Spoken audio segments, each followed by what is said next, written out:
Hi, so today's video is about two particular shots.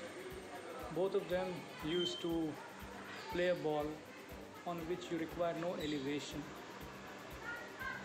So let's say you're stuck in the woods and you want to punch the ball out of the woods, or you're faced with a situation where you can't afford to have the ball elevate too much because of the overhanging branches of a tree or another obstruction. So in these cases, you play a particular kind of a shot, and in a short while from now, I'll show you those two shots. So the first of the two shots, which require you to play the ball in a de-lofted kind of way, I'll call it the punch for now. Okay. So the key fundamentals of this shot are threefold. First, you need to have the ball way back in your stance compared to what you would normally do. The second point is that your weight needs to be entirely on your front leg. That's the second point.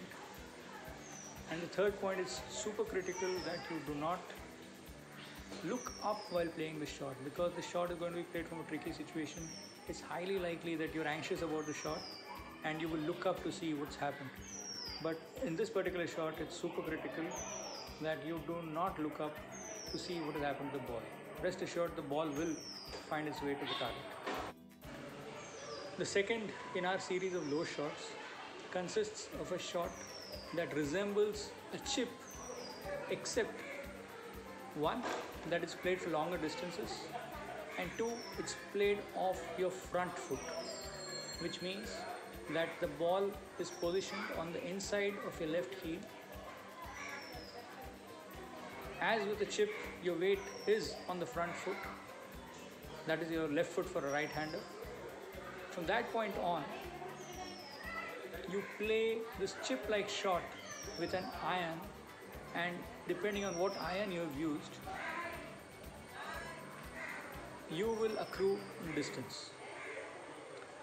The key difference between this shot and the earlier punch that I described is the fact that in the punch, the club is de-lofted. I say again, the club is de-lofted to achieve the result. In this case, you play with a normal club face.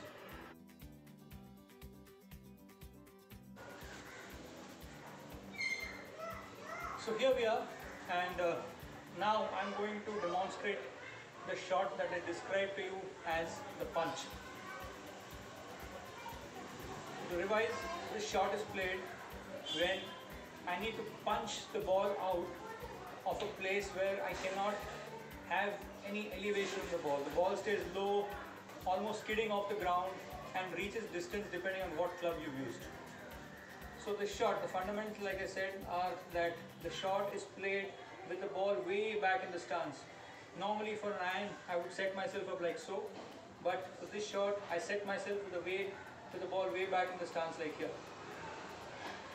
After doing this, my grip stays under my left elbow and my weight is still on my leading leg. After doing this, I have to ensure that the club has been de-lofted. If this is the normal face of the club, I ensure that the club is de-lofted by rotating the club inwards just a wee bit. Having done that, the third essential is that I do not look up during the shot, and this shot is played with a short, punchy-like motion. So I pick it up and bring it down hard on the ball. So remember this, you bring the club down on the ball, do not hit the ground behind the ball. So you bring it up, bring the club down on the ball hard this way, and don't look up. Let the club follow through. That is the punch. Okay, it goes something like this. I'll repeat. Ball way back in your stance, club de-lofted, hand under your shoulder, weight on the leading foot, and bring the club down like that. That is the punch. I am going to show you a shot, the one we spoke about, where the elevation of the ball is kept to a minimum. The ball never rises to more than 10 or 20 feet off the ground, and yet you can achieve decent distances with your irons when you're stuck under the overhang of a tree or other similar situations where you can't afford to have the ball fly high. So to start with, it's a chip like shot, so I keep the ball in line with my left heel. The ball is in line with my left heel and I set up like a chip with almost all my weight on my leading leg. From here on, it is a simple chip with the club being brought to the 9 o'clock position here and then struck firmly and ensuring a follow through while still looking down. Let's go through that again. The ball is in line with my left heel with almost all my weight on my left leg, and from here on it is a chip like shot with the club brought to 9 o'clock position, struck firmly with a follow through while still looking down at the ball. Let me do that for you. Weight on leading leg, and from here a smooth chip while still looking down. That's all.